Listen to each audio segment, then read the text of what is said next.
Joining us now in the studio, real funny guy, W. Kamau Bell. Yes, sir. What's up, man? Not much, man. Thanks for coming in. Thanks for having me come in. Okay, now you co-host a show called Totally Biased. Actually, I host the show. You hosted? Yes. Somebody told me you co-hosted. That's all right. I mean, Chris Rock is the executive producer, so he's the ghost of Chris Rock is always there. All right, okay. Yeah. Now, that's what I wanted to ask you about, because that's the part I knew about. Over the years, I've gotten to know Chris Rock a little bit through the world of comedy. Just he's the kind of guy, besides his work as a stand-up, if you get to know him, he's just such a smart, funny guy with he's got a great take on everything. Absolutely. You know, and that's why this sounds like a perfect show for him to be involved with. Controversial stuff, brutal honesty, but also a guy you could tell likes giving back to younger guys, because that's how he made it with Eddie Murphy. Exactly. How do you hook up with Chris Rock? Give me that. What happens there? I had a live stand-up show that I was doing called the W. Kamau Bell Curve, Ending Racism in About an Hour. How'd that work out? We tried to do that. Pretty good. We tried to do that in about 3 hours. Yeah. It never worked. It was pretty good. A couple of white guys sitting here trying to solve all the problems of the world. But again, that's a great title. The TL segment helped you guys. That really Listen, that's a catchy title. Yeah, no, it was. And I had an offer where if you brought a friend of a different race, you got in 2 for 1, just to really sell it. Not even MLK Jr. did that. Now, what is a different race? Now, what is it? That's right. Is it his birthday today? Today's his birthday. Yeah. And you know what's weird? It's also the exact anniversary of the first Super Bowl today. Today? The exact anniversary for the first bowl. Didn't know that. So... Yeah, my mom didn't cover that one. It's also the anniversary of the first Super Bowl. Yeah, it's a sports show. We're trying to crowbar I understand. So go ahead. So you meet... how do you meet Rock? I did my show at the UCB Theater here in New York. Right. In on 26th Street or 1st Street? Yeah, okay. Yeah. And... I was doing the show. It was a great show that night, and I walked backstage afterwards, and he just sort of floated backstage, all black, like he was from the Matrix. I mean, you've been around Chris. He's like a Jedi. You know. He really has a charisma about him, Rock.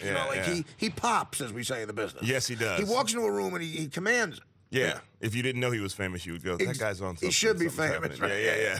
That guy might be magic. So he walks in. He walks in and he goes, yeah, you're funny. Which was like, I felt like, I always say it feels like Michael Jordan saying, you got a good jump shot. Right. Like, Yeah. Who cares? Right. What are you going to do with it? Yeah. And so I was like, oh, thanks. And he said, where do you live? And I said, San Francisco. He said, move. There's nothing out there. Well, that's where he's a guy, there's other guys like this I've met in the business where they get brutally honest with you. They're like, okay, you're funny, but there's another, you gotta take it somewhere else. Basically, he's like, are you going to turn pro? Or are you just going to wallow in the minor leagues of San Francisco? I was like, thinking about turning pro. So yeah, and then he basically just said, you got to move to a big city if you want to really do it. And then he disappeared. And then the crazy part is that was like, and so I, of course, called all my friends. It was like, Chris Rock just don't, Right, that itself gives you enough energy to stay in the business for a couple more years. Yeah. I would still be here right now just for that. That's what I mean. You know, that's enough of a shot in the arm, you know? Yeah. As we say in the heroin addiction world, it's enough of a hit. Yes. That's my world. Oh, nice. Not as familiar with that world. Yeah, no, you get every once in a while you get enough of a hit to where it keeps you going back. Yeah.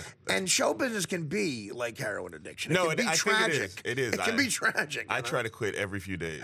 I absolutely can't stand show business. Yeah. So, and then like 2 months later, I got a phone call from an unlisted number, and I answered it. It was like, it's Chris Rock. Wow. And I was like, whatever, dude. Right. I totally didn't believe him, and he said, no, it's actually Chris Rock. That happens a lot. Yeah. He's called me before too, and I get that. He leaves cool answering machine messages. Like, Yes. Hey, Lange, C Rock. Yes. Call me. Yes. He gets right to the point. Yeah. There's no messing around. And then he said, I want to do a show with you, and I was like, okay, I don't know what that means, but let's do a show. I want you to open for me in St. Louis. Yeah. I'll do whatever it takes. But that's the thing. When a guy on his level calls you, it's not about opening for him and saying. When I call you, it's an opening. When he calls, it's a show. It's a network television show, probably. Yeah. So he hooked up. We made a pilot. He personally took it to John Landgraf at FX. Right, that helps too. Yeah, and then by the time I met FX, they were basically just trying to make sure I wasn't crazy. They were like, great. The deal was already done. They just wanted to make sure I didn't Those are big questions that I've been answering for a long time, because my first big gig was Mad TV, and from the very beginning, I did that show for 2 years. I got kicked off because I got arrested for possession of coke, and the next big gig I got in show business was a movie with Norm Macdonald and Bob Saget directing the film, they said to me, look, we think you're funny, we want you in the movie, but we're going to shoot it in Toronto, and the big question is, you got the job, Norm likes you and everything, but you're not going to try to bring cocaine to Toronto, are you?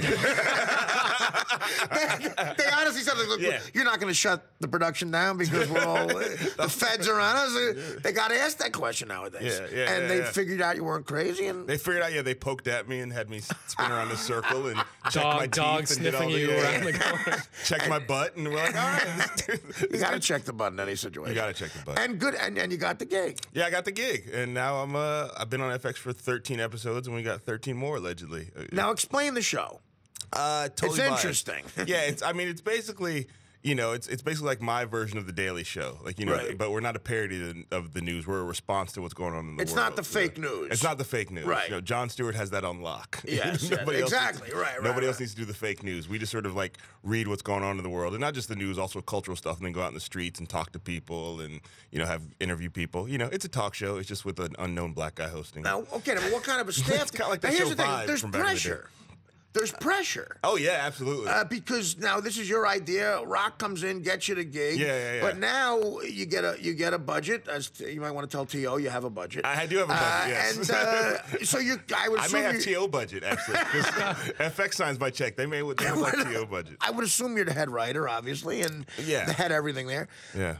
Now, how do you respond to that pressure? I mean, are you happy with what's gone on so far? No, it's pretty miserable. Really? I mean, it's a lot of work. It is a lot of work. Yeah. I mean, you're a comic because you like, staying up late and sleeping all day, and then you get a job. And people are like, be here at 9 in the morning. You're like, 9 in the morning? What, are we taking a flight? Yeah. I don't want. You're right. Where are we going? I don't want to do that. No, I don't want to do that. And then you stay all night, and then you got to. Because I don't have a ton of TV experience, I'm learning on the job. I feel like right now we're on the edge of if it keeps going great, it'll be like an amazing story, or it's a cautionary tale if it all falls apart. Right. Yeah. Exactly. Remember that time that guy got a TV show?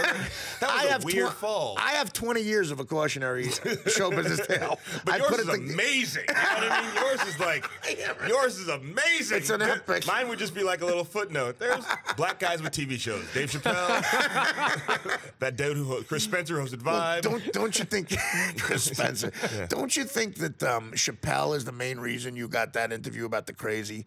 He's the main guy. He just got up one day and said, I'm not going to work. Yeah. Going to South Africa. So now everybody's getting interviewed all of a every sudden. black guy on TV has to be like, are you crazy? I was going to go there, but it probably would seem every black guy, right? There's something about being the funniest black comic in America that leads people down a crazy path. So I just want to be second funniest to Richard Chris Pryor. Cat Williams recently is going on an now, awesome what happened spree. with Cat? What a great, funny guy. He's an amazing comedian. Did he go nuts? I don't see him at the black guy meetings anymore. So I can't exactly answer what happened with Cat. But I see him there. I see him there. Well, you're invited everywhere. Exactly. I run the books over there. Yeah. So I don't know what happened with Cat. I've never met him, but he's a great comedian. But he clearly is having some issues, shall we say? That first special, man, that he did, where he says the N word. I'm going to say 3 billion times. Yes. And but oh my God, just what a professional. And that's when a young Quentin Tarantino said, "I can top." What a professional entertainer that guy is. Just commanding the. No, he's commanding the crowd. He's like a foul-mouthed Sammy Davis Jr. Right. Just that talented, but that can happen. I think it's a lot of pressure being something about being the funniest black guy. Martin Lawrence. It just doesn't. It's a. Well, then you can always go on a show like Wild 'N Out and sell out a show like that. Wild 'N Out. Yeah, right. 13 episodes and out of what you don't want. And Nick Hey, can you stick around for another couple segments? Absolutely. Yeah, please do. So we got to take a break. We'll be right back with more of W. Kamau. Bell.